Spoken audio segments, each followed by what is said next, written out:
Hi there, my sexy slayers. How are you doing? How are you doing? How are you doing? If you don't know by now, you're sexy, not in that objectifiable way. No, no, no, no, no, no, no. S stands for successful. S can stand for smart. S can stand for sharp.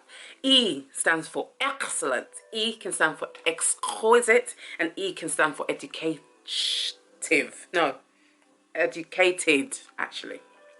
X is where it's at for us. I keep on telling you this. I don't know how many times you need me to tell you this. But X is for excelling without the E to hold it up. You don't need it. Y stands for you. I'm talking to all you slayers out there. You're slaying in your houses. You're slaying in your bedrooms. You're slaying in your families. You're slaying in your kitchens. You're slaying in your schools. You're slaying in your secondary schools. You're slaying in your colleges. You're slaying in your workplaces. You're slaying in your businesses. You're slaying in your empires. You're slaying in your conglomerates. And as per usual, I did it the wrong way round. And you're slaying in those vision boards into those lands that you want to penetrate your gifts and talents to. You're already slaying there, guys. How are you doing? My name is Sylvia. I'm here to do episode 12 of doing the Psychosexuals for Ready to Love. Episode 12 as well. I got a bit tongue-tied there. I was thinking, what am I talking about for 1 second? But I got it back. And guys, don't forget to like, comment, share, subscribe. I don't say it enough. Hit that notification button so that anytime I put a new post up or a new video even, not a new post, you will know and you can follow and you can see it firsthand. Okay? Don't forget to like, comment, share, subscribe.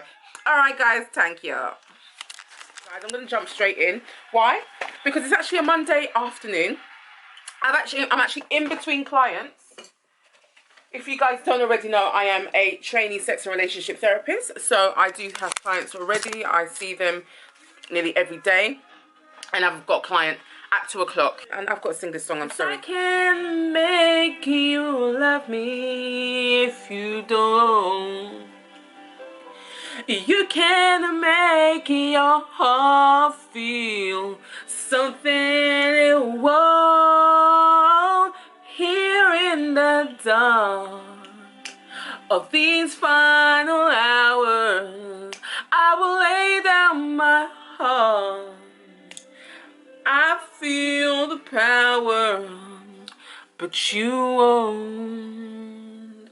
No, you won't. My gosh, this is quite an appropriate song for what we're about to talk about. The love you don't feel when you're holding me, morning will come and I'll do what's right.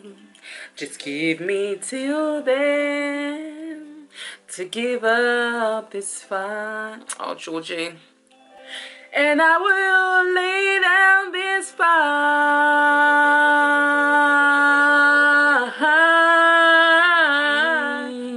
Okay, guys, I gotta continue. Sorry, guys. It's not about one of those party time, psychosexual times. No, it's not. I'm sorry. I gotta bang this out.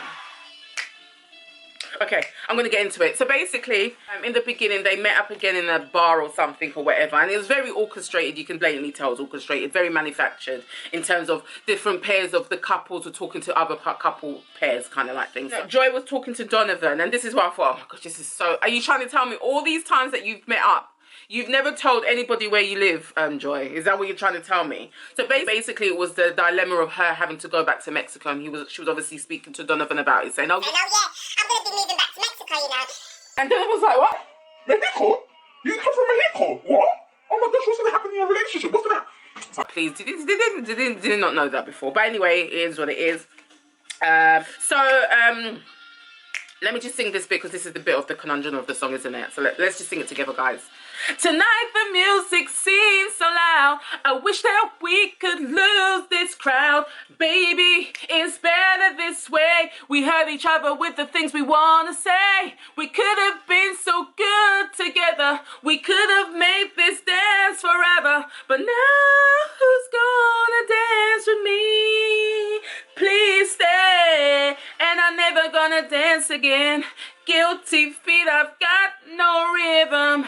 Though it's easy to pretend. pretend. I know you're not a fool. In the confessionals, Dakia was like, you know, she's waited so long for a partner that, you know, she doesn't want to settle. So she's not really sure about Paul. That's the whole point. She's like, Me not sure.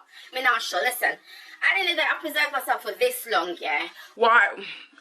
Okay, this is a back thought of what she could have been saying. Why am I just going to settle? Just because someone's showing me interest? Why am I going to... Okay, fine, we get on, we have banter, we have this and the other, but is it still just a friendship ting-a-ling, or can I see him in a romantic way? And the thing is, you know, you can always start off in a relationship as just being friends, and then it can become a slow burner, and you'll start to realize that, you know, the person that you actually are getting to know is someone that you actually want to actually start a relationship with. It can start like that, or it could be initial spark, and that spark leads to something else, but at the same time, it could lead to actually dimming down after a while. I was actually in a seminar yesterday about attachment and trauma, and one of the speakers was talking about when people are in relationships, it's not always advisable that you have that first spark with somebody, because that first spark usually comes with being in that limerent stage. And I think I've told you numerous times what limerent stages. It's just being so irrational about the person that you are getting to know, just wanting to kind of forget about all the responsibilities you have, just to be engrossed with this person, get to know everything about them, be with them all the time, want to kiss them, love them, and them things there. So that comes with that, having that spark or having that chemistry. But sometimes you can have a developmental type of a relationship where it develops into being a romantic relationship. And from what Logan Yuri, she was explaining that, you know, sometimes that's the best type of relationships. So there was that. I understand what Takia's saying, but let's just see how it goes in the future. Hopefully after the show, they might still get to know each other and see how it goes, isn't it? So there was that. And then Paul, on the other hand, was saying he wants to continue on to see how things could go with Dakia, but he also wants the connection to be a bit stronger, which makes sense. I feel like it was very rushed, their connection, basically, which is understandable, isn't it? It's understandable. They didn't want to go home. And if they could, you know, anyway, I talk too much. It was the women's turn to introduce the guys to their family members. And so, who was first? It doesn't really matter. I'm just going to say how I remember. Joy's sister. She was just a woman after my own heart. I mean, we would get on so well. I could just feel it. I just felt it in my heart that I would really get on with her if I was to ever meet her.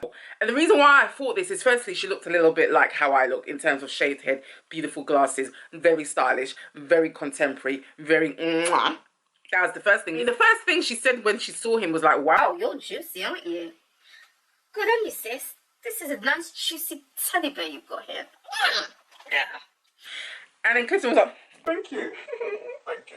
I'm your sister, so don't get excited. no, I'm joking. It wasn't like that. I got to add a bit of juice to what was said. You know what I'm saying? And then secondly, she asked questions the way I asked them. What is your meaning of this and what is your meaning of that? And I love that. I was like, oh my gosh, that's how I would have asked him. I love you. Forgot her name though, I'm not going to lie. If anyone remembers it, please put it in the comments down below. She was asking all the questions I would have asked. How's he going to feel when she has to go to Mexico and things of that nature? And it was the same type of answering that Joy gave when she met his family. Clifton said he doesn't like the fact that she's going away, but what can you do? Then he was talking about wanting to nurture the relationship. And that's exactly what I said, you know, if that's what they want. And I even said this, if you guys remember my last episode, I said that, you know, as long as they've got their agreement in place, let's just put it that way, because a relationship is also to do with a contract, it's to do with a partnership or partnerships, depending on how many people are in that relationship, and boundaries and things that, you know, negotiating. Do you get what I mean? So as long as they've negotiated how things are going to be in the time that they're separated, it's going to be all good and hood. It really is. It's going to be hard, especially if they're one of their, you know, love languages is affection. If your love language is, you know, physical touch, or is not sex affection, guys, non-sexual touching and things of that nature, it's going to be difficult if that's the case. However, it can be done. So, and I have, you know, a lot of faith in them. So it is what it is. And it's so cute, because like I was saying, the way she asked the questions, there was one where he said, oh, he wants to just be together with her or something like that. And then exactly what I would have asked is, what does together look like to you? And you know what he did? You know what Clifton did? He just moved a bit closer to Joy and said, Does this answer the question for you, girl? and I thought, oh, sweet. They are. He's smitten. They're both smitten. I love their relationship, I have to be honest. I love this song as well. Back to nature. Just a human nature. Okay, anywho, and then what else happened? I think I'm done with the sofa. I think I'm done with the hall. I think I'm done with the kitchen table, baby. Let's go outside in the sunshine. I know you want to, but you can't say yes. Let's go out. Basically, this song is about having sex in different places, basically.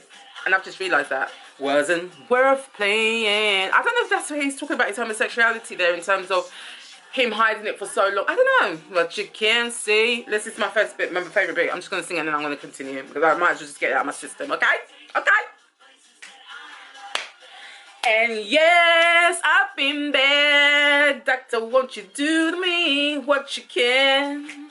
You see, I think about it all the time. 24/7, 24/24.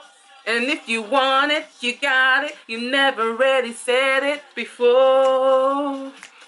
There's nothing here but flesh and bones. There's nothing more. There's nothing more. There's nothing more. Whoa, whoa, whoa. Back to nature. Okay, back to it, back to it, back to it. I need to hurry up. Yeah, so in confessionals, I mean, this is what I've noticed with a lot of people. So she was talking about the fact that, you know, Clifton's not going to be happy when she leaves.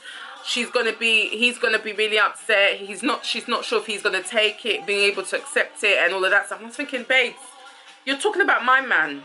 You're talking from a spectator point of view. You're talking from a second position.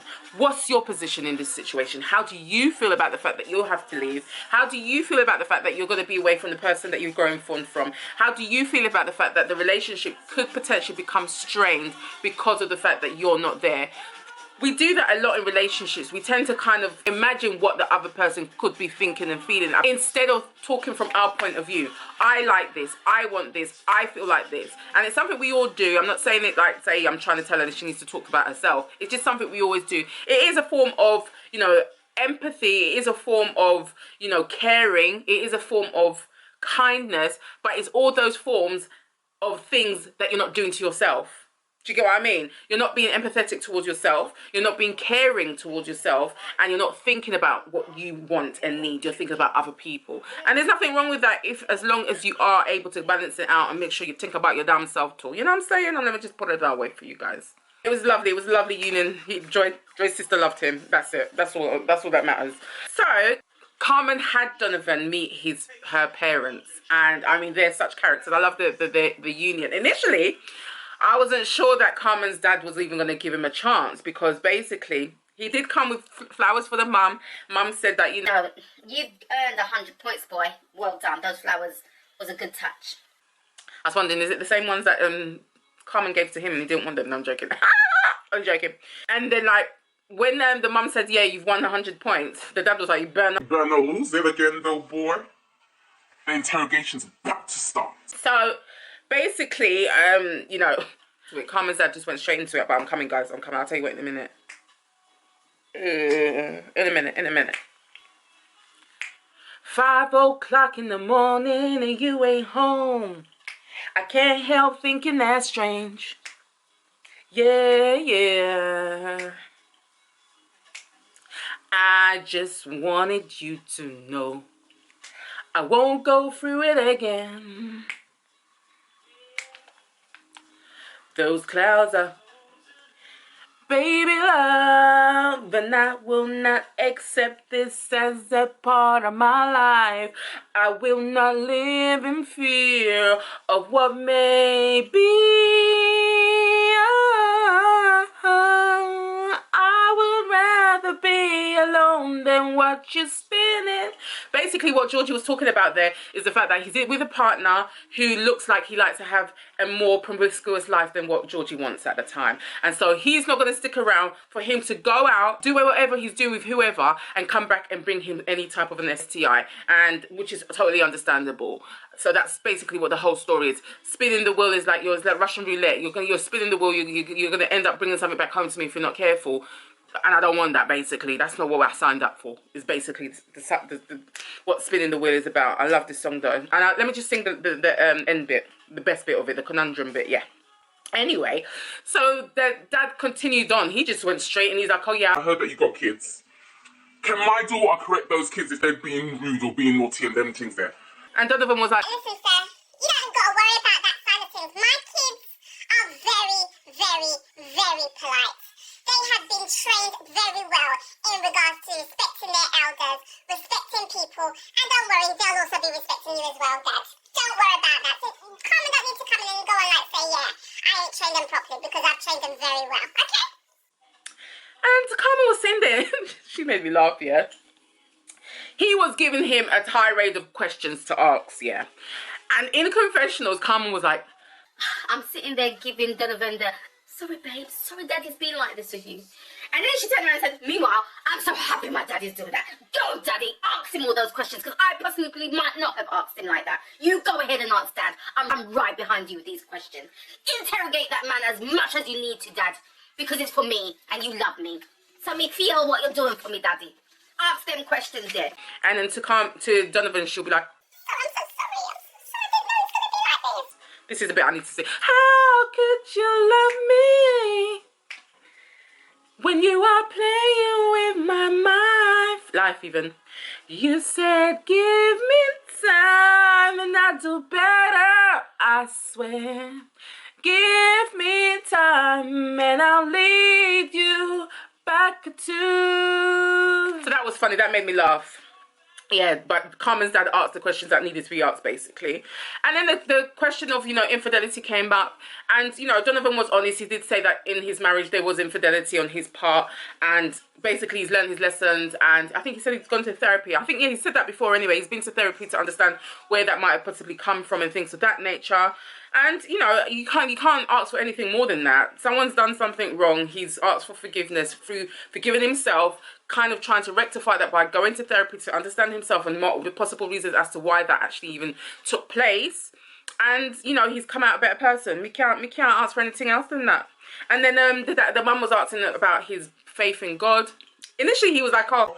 I'm not Christian like that, but I do believe in God. She was happy with that. She's like, That guy, you can have my daughter. I think you're a good one. You're kind of sexy too. and Carmen was like, hello, that's my man, mummy. What are you doing? And Carmen's dad was like, Slow your bro, girl. I'm right here. We're meant to be here for our daughter, not for you to get a man. no, joke, it wasn't that deep, but it was sweet. It was so sweet. She was really sweet towards him. So that was lovely. It seemed like they really liked each other. The dad, in the end, must have liked him to a certain extent because he gave him a high five. It was a psych. Yeah, he psyched him with the high five. And that was sweet. It was nice. Joviality or jovialness, however you would say it. It was nice. It was banter. It was lovely to see. And I've just got a warm, fuzzy feeling about the two of them. So it sounded really good. It looked good. Paul met Dakia's brother and somebody who claims to be Dakia's mother. And I'm sorry, I'm just not buying it. How can you look the same age as your own daughter? It don't make no sense to me. I'm sorry, Dakia's mum. I'm just not going to accept it. I'm going to need some sort of birth certificate proof or something because you just look too gorgeous to have a child that looks your age. I mean, what the heck? And there's no offense to Dakia as well because you look gorgeous as well, girl. But I mean, like, what the heck? What the heck? When they say blood don't crack, you are the definition of that, girl. I mean, go mother Dakia. You look good. Wow. I wasn't sure about mother. I was like, why are you lying? Why are you lying? What's that all about? Why you come on here and lie about that's your mom? Why are you lying to us? Why? Good. That's my way of saying that you look real good, mommy. You look real good. Anyway. And so, Paul came and met Dakia's mom, and in the confessionals, he was like, Dakia's mum's fit, Should I go for Dakia's mum instead of Dakia? Should I go for this? No. He didn't say that, but it would have been funny if he did, didn't it? Anywho, and, Paul was asking the mum, and the brother, how is Dakia in the relationship? Or if she can see that things aren't going well, will she just stay there? And categorically, fundamentally, and on point, both the mum and brother said, no! She will get out of that as quickly as possible. She ain't got time for no nonsense. Okay? And that's a warning to you as well, Paul, is basically what they were saying in another way. Dakia's mum was like, You know what? I gotta find out from this guy if he's got good credit because I don't want my daughter who works for NASA, has her own business and them things there, to be going with someone who ain't got no credit like that. And she asked, and Paul was like, you don't gotta worry about that, mum. I am of a good credit scoring, first and foremost. And then in confessionals, he was like, listen, Listen, guys. Yeah, I didn't even tell you guys. I didn't brag enough how much of good credit I have. But I walk like somebody has got a good credit score because I have got good credit score. I don't know what a good credit scoring walker looks like. I mean, I've got good credit scoring, so I mean, I just walk like this. I just walk like this. I just walk like this. So maybe that's how Paul walks as well. He just walks with, you know, some swagger about him. He's got no worries, you know. So maybe I feel you in that one, Polly. I feel you in that one. So yeah, that was that. And then Joy went to meet Clifton again just to kind of, I guess, fill up a bit more of the production's ideas of what to do, basically, let me not lie, because it's so lovely to see the vulnerability that they both show to each other.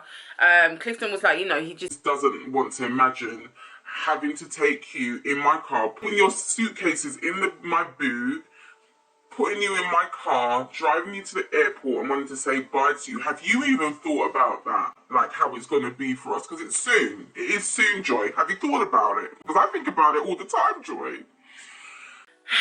And Joy was like, she's just not even allowed herself to think about that far because she knows it's going to be painful. And it's understandable. It's painful to know that, you know, your union with someone that seems to bring out so much goodness in you is going to be coming to an end. So it's understandable. However, Joy did turn around and say she can't wait to have sex with him. And Clifton was like, I can't wait to give you the sex too, baby girl. Don't worry about it. It's gonna be a sex marathon. Again, he didn't really say that, but it would have been nice if he said that. And from what they said to each other, you can tell. That's the first time that I think people have spoken about sex in this series.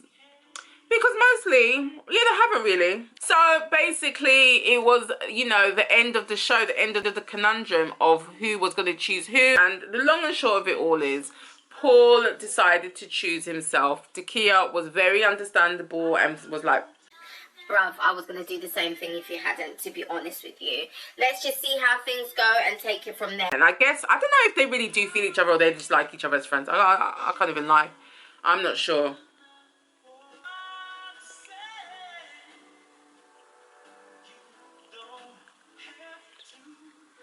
Put it on the rail. Anywho, and then Carmen and Donovan. Donovan spoke first and said, you know, I choose you, girl. Yeah, I choose you. I choose you. And, you know, Carmen was happy and she kind of chose him too. And then it was Joy and Clifton's turn. It was just lovely. I mean, Joy said from the beginning, guy, the beginning that I saw your big, beery body, it was all about you. And Clifton more or less said the same thing, and because it's true, that's how it was. It was from the beginning. They had that, you know, connection way before anybody else, really. And it's lovely. So that's it, guys. I mean, I don't know what else you need me to say. So let's just see how Carmen and Donovan and Joy and Clifton go. I really hope they do get married, one of them, if that's what they want. Or if they want non-monogamous consensual type of relationship, I want that for them too. Or if they want a polyamorous relationship and they're the primary relationship, I hope that for them. Or if they want an open relationship and again, they're the primary relationship, that's what I want for them too. Or if they want, you know, a relationship where they have an agreement that they can both have different relationships and come together as an open relationship and come together, I want that for them. Or if they just want that good old monogamous relationship together, I want that for them. Whatever it is they want in their relationship or whatever type of relationship they choose to be in is what I want for them. Is all I'm going to say, guys. And I'm going to love you and leave you guys. You know where to find me. Sex Talk with Sylvs. I'm on Instagram. I'm on YouTube. I'm on LinkedIn. I'm on Twitter. I'm on TikToks. Yeah, I'm on all them. But I had feelings for you. Oh my gosh, they've both gone, you know. Stay blessed. Go over to my TikTok, guys. Go over to my Instagram. Show me some love. Comment, subscribe, guys. Comment and subscribe. I'm trying to get to 3,000 subscribers by the end of July, guys. I know we can do it together. We can do this. We can do this, guys. It can be done, guys. I know it can be done. Come on, guys. Get me there. Get me there, okay? I've started a series of Sex Talk with Sylvs on Instagram, talking about the different reasons as to why we might not enjoy sex. Go over, have a look, guys. Like, comment, share, subscribe. I'm not doing this for me. I'm doing this for all of us. All right, guys. See you soon. Stay blessed. Bye.